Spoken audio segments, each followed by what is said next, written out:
দর্শক, তাহলে কি পরবর্তী পর্বে জহিরকে তার বোন বিবাহ দিয়ে দেবে, নাকি আবারও নতুন করে পড়াশোনা শুরু করবে? এই সংক্রান্ত প্রশ্নের উত্তর জানতে পারবেন আজকের এই ভিডিওটিতে।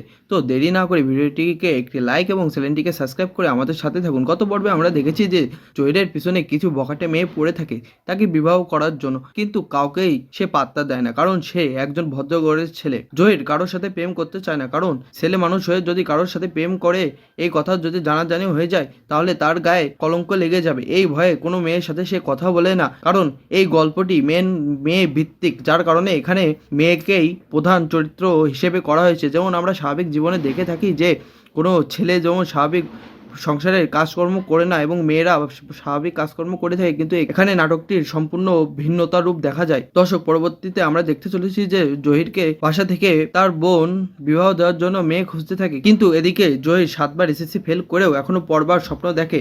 তার ইচ্ছা যে নিজের পায়ে দাঁড়িয়ে তারপর বিবাহ করবে, কিন্তু তার স্বপ্নে এলাকার দুটো মেয়ে পানি ঢেলে দিয়েছে। এছাড়া আগামী পর্বে আরো রোমাঞ্চকর কিছু ঘটতে চলেছে, এর জন্য আপনাদেরকে অবশ্যই ফিমেল ইউনিভার্স পর্ব 2 দেখতে হবে। এছাড়া জেনে নেওয়া যাক কোন ইউটিউব চ্যানেল এবং কবে গল্পের 2 নম্বর পর্বটি আসতে চলেছে। ফিমেল ইউনিভার্স পর্ব 2 নিদ্রা এক্সপ্রেস নামে একটি ইউটিউব চ্যানেলে প্রকাশিত হবে। এটি আসতে 2 থেকে 3 দিন সময় লাগতে পারে। আজকের ভিডিওটি এই পর্যন্তই। সবাইকে ধৈর্য সহকারে দেখার জন্য অসংখ্য ধন্যবাদ।